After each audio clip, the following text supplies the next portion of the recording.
Welcome back, my friends. The news today is that Tech Intel CEO Pat Gelsinger ousted by board after disastrous performance. Intel announced Monday that CEO Pat Gelsinger had retired from the company effective December 1st. Intel CFO David Zinsner and Intel Products CEO MJ Holthaus were named interim co-CEOs. Frank Yeary will serve as interim executive chair. The company has been mired in an extended slump due to market share losses in its core businesses and an inability to crack the artificial intelligence market. Intel's stock has fallen 52% year to date. After the board of Intel voiced discontent with Pat Gelsinger's recovery plans, the company's chief executive officer announced his resignation. The ruling came 3 years into Gelsinger's tenure.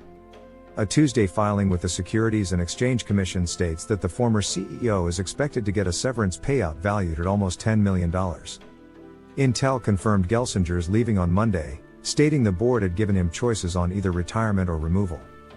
The corporation suffers continuous difficulties keeping its competitive posture in the semiconductor sector. It has not revealed its future leadership direction.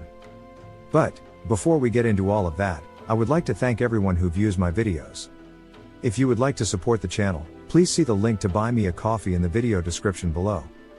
And, please hit the like button and leave me a comment below. I would love to hear from you.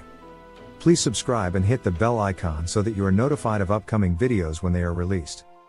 Intel ousted CEO Pat Gelsinger over the weekend, capping a tumultuous nearly 4-year tenure at what was America's leading semiconductor company before its stock price and market share collapsed. The company announced Gelsinger's resignation Monday morning, which a person familiar with the matter said came after a contentious board meeting last week over Gelsinger's perceived failure to respond to NVIDIA's competitive edge and a lack of confidence in Gelsinger's turnaround plans. Intel CFO David Zinsner and Intel Products CEO MJ Holthaus were named interim co-CEOs. Longtime board member Frank Yeary will serve as interim executive chair. Shares of Intel were down 2% Monday afternoon. "We are working to create a leaner, simpler, more agile Intel," Yeary said. Yeary was a key driver in Gelsinger's ouster, said the person, who requested anonymity to discuss confidential board proceedings freely. Intel did not immediately return a request for comment on the board meeting.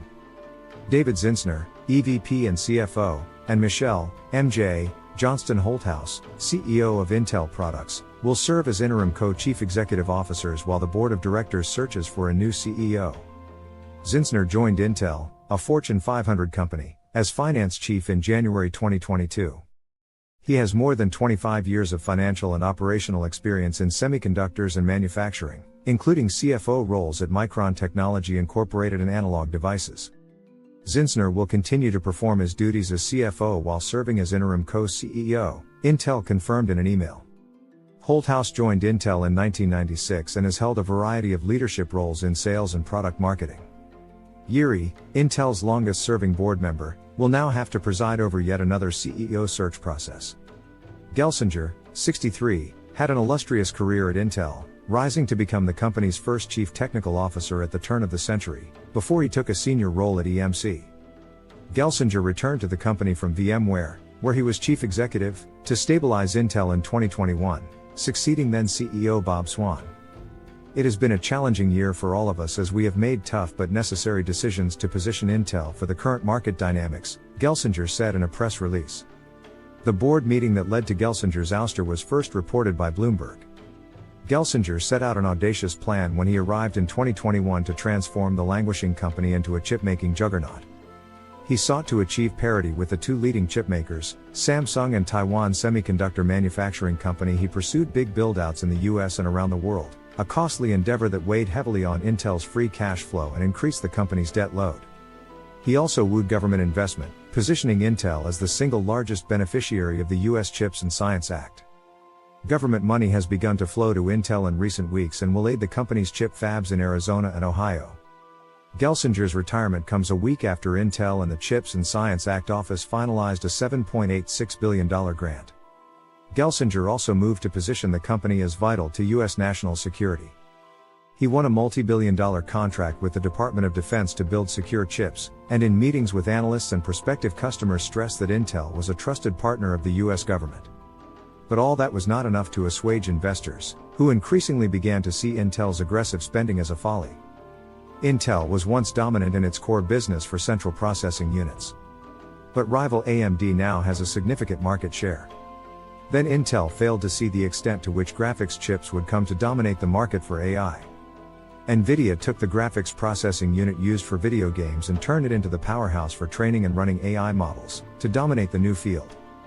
Gelsinger, CEO since 2021, had a 40-plus year career at Intel. He was betting the company on 18A, a new chip-making process, hoping it would be a viable alternative to Taiwan Semiconductor Manufacturing Company, TSMC, the world's leading contract manufacturer of chips. Investors became increasingly leery of Intel's prospects, especially as the artificial intelligence wave buoyed rival NVIDIA and left Intel in the dust. The company's market cap is less than half of what it was in 2021, and briefly crossed beneath $100 billion earlier this year. The company's stock has fallen 52% year to date. In August, Intel reported disappointing quarterly results, sparking the sharpest sell-off in 50 years, and said it would lay off more than 15% of its workforce as part of a $10 billion cost reduction plan. CNBC reported that Intel had engaged advisors to defend itself against activist investors. There is no indication yet that an activist has taken a sizable position in the company's stock, nor any sign that overtures have been made to Intel's board. It isn't clear what agenda an activist would pursue at the company. Intel revealed plans in September to turn the company's foundry business into an independent subsidiary, a move that would enable outside funding options. That same month, Qualcomm made overtures about a possible takeover. Gelsinger's successor, whenever found, will assume command of a company that is smaller and more challenged than ever before. Many of the problems Gelsinger faced were inherited. To not pursue a chip-making mandate for Apple's mobile devices and passing on an acquisition of NVIDIA were just two of the reportedly conscious decisions that Intel's prior leadership made that left the company at a competitive disadvantage. Those decisions were made by Intel's board and past CEOs. But Gelsinger's weekend ouster raises fresh questions about the company's governance. Lip-Bu Tan stepped off Intel's board earlier this year, leaving the company without any directors who had semiconductor expertise. Numerous reports have emerged in the weeks since detailing a dysfunctional corporate acquisition strategy and boardroom rancor. Almost 3 years after joining Intel as finance chief, Zinsner will now co-lead a company that is in significant trouble. Peter Cohan, associate professor of management practice at Babson College, was asked for some insight. He thinks Zinsner was chosen as an interim co-CEO because Intel has to keep its financial position from deteriorating so far that it becomes difficult for the board to hire a new CEO to turn around the company, he told me. In Q3, the company's net loss totaled $16.6 billion due to factors including restructuring charges and losses by the manufacturing unit. Intel shares plunged more than 60% during Gelsinger's tenure. The company has fallen out of the industry's top 10 companies by market capitalization, a list now led by NVIDIA and TSMC, Fortune reported. S&P Dow Jones Indices announced on November 1 that NVIDIA will replace Intel in the Dow Jones Industrial Average. Why did Intel go the route of interim co-CEOs? Simply put, this arrangement is the board's way of saying that Intel's financial position is too delicate not to have a product and financial person share the job, Cohan said. An interim co-CEO appointment sends a clear message to shareholders that the board is covering its bases, Scott W. Simmons, co-managing partner of the executive search firm Christ Colder Associates, told me. Zinsner is a 4-time sitting CFO with deep roots in R&D-driven technology companies, Simmons said.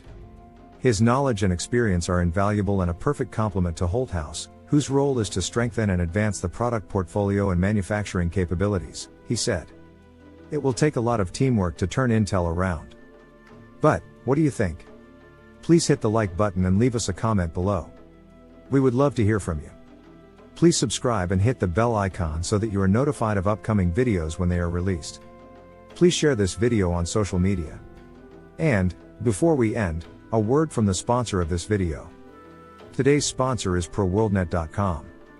ProWorldNet.com is a job website specifically dedicated to licensed professions, doctors, including any type of specialty nurses, and that includes all grades of nurses.